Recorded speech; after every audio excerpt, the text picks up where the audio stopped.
Fairy tales. What are fairy tales? The easiest definition is, of course, that they are tales about fairies, where a fairy is a kind of imaginary being possessing many supernatural powers. We most commonly picture fairies, in these degenerate times of ours, as being cute little beings with butterfly wings, whose chief amusement is nestling in flowers. That, however, is a foolish narrowing of the notion. Properly, fairies are any imaginary beings possessing many supernatural powers. Some are large and grotesque. Therefore, stories dealing with witches, wizards, giants, ogres, jinn, afrits, baba-yagas, and many of the other creatures of legend may fairly be considered to be fairy tales. Since the powers of such fairies include the granting of wishes, the casting of spells, the conversion of men into other creatures, or vice versa, fairy tales are obviously a kind of fantasy, and some might even consider them one of the strands that went into the making of modern science fiction. Because many fairy tales have unknown authors and were transmitted in oral form for many generations before they were written down by students of such things, and because, as a result, they lack polished literary form, they have been called folk tales. But then some of our most beloved fairy tales have been written by known authors in comparatively modern times, for instance, Cinderella and The Ugly Duckling, so I think we had better stick to fairy tales. Fairy tales have always been considered suitable reading for youngsters.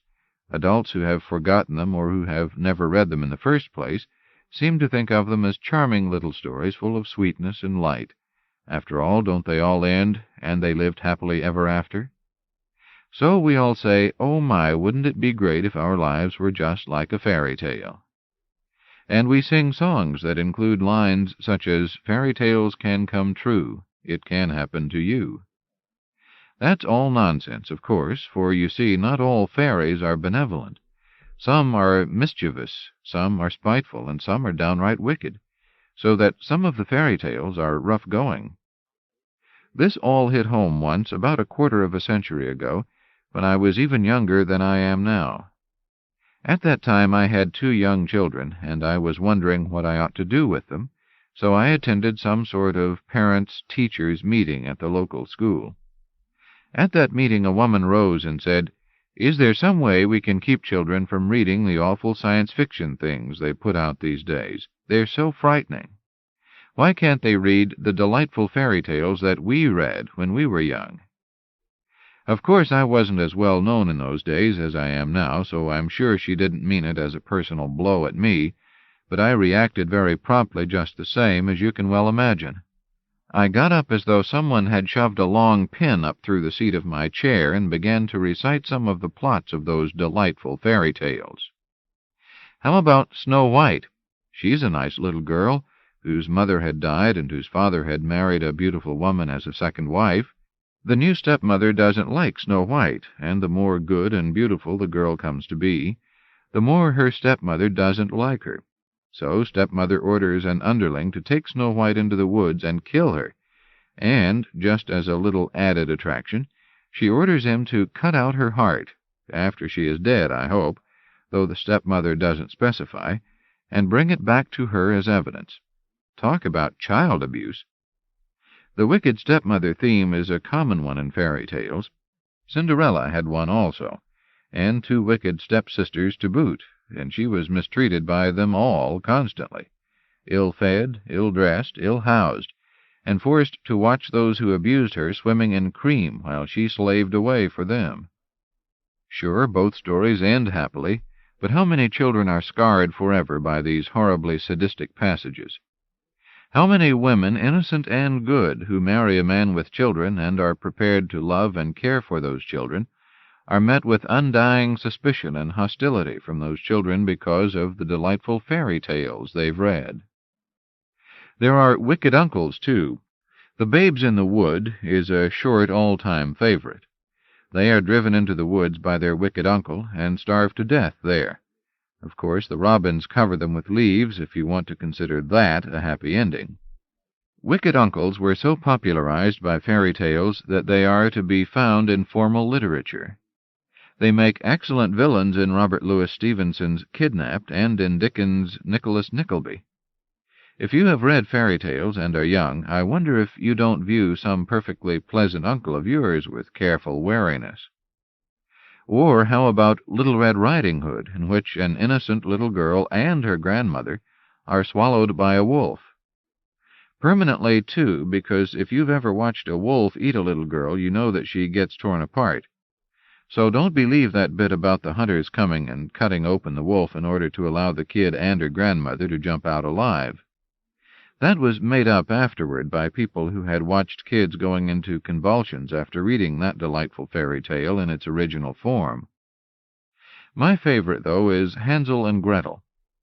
Here are two perfectly charming little children who have the misfortune to have a father who is a poor woodcutter. There happens to be a famine, and they run out of food. What happens? The children's mother, not their stepmother, but their very own mother, suggests they be taken deep into the woods and left there. In that way, there will be 2 fewer mouths to feed. Fortunately, they find their way back, to the disappointment and chagrin of their mother. Consequently, when famine strikes again, the mother is right on the ball with her insistence that a second attempt be made to get rid of those little pests. This time the device is successful. Can you imagine how much confidence this instills in any child reading the story? Thereafter he keeps a sharp eye on the refrigerator and the pantry to see if the food is running short, for he knows who's going to be taken out to the garbage dump and left there in case the family runs short. But that's not the worst. In the forest, Hansel and Gretel come across a gingerbread house owned by a witch, who promptly imprisons Hansel and starts fattening him up for a feast, with him as main course. Cannibalism, just in case the kid reader didn't get enough kicks out of abandonment and starvation. Of course, it ends happily because the kids get away from the witch, killing her by burning her in an oven, of course, and come home to their loving father. Their mother, hooray, hooray, has died. Can you imagine mothers wanting their children to read stuff such as this instead of good, wholesome science fiction? Why, if we printed stories a la Grimm, grim indeed, in our magazine, we'd be harried out of town by hordes of indignant citizenry. Think of that when next you feel moved to complain about the violence in some of our stories. Why, they're mother's milk compared to the stuff you expect your 8-year-olds to read. Of course, fairy tales reflect the times in which they were told. Those were hard times. Poor woodcutters were really poor, and there was no welfare roll they could get on to.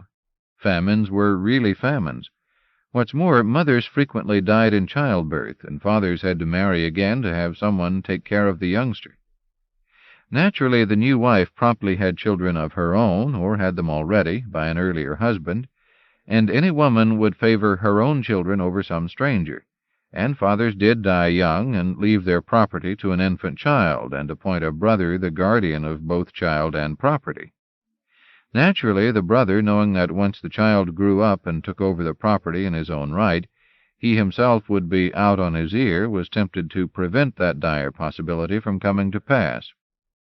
Nowadays, with children less likely to be orphaned before they have reached the age of self-care, those plots are passé and seem needlessly sadistic. They were realistic in their own times, however. Nevertheless, if some of the problems of the past have been ameliorated, others have cropped up. Parents are less likely to die while their children are infants, but are more likely to get divorced. If wicked uncles are passé, wicked landlords are not. If wolves don't roam the suburbs much anymore, drug pushers do.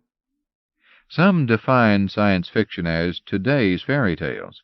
If so, you have to expect them to deal with the realistic dangers of today, but we will try to keep them from falling into the depths of depravity of yesterday's fairy tales.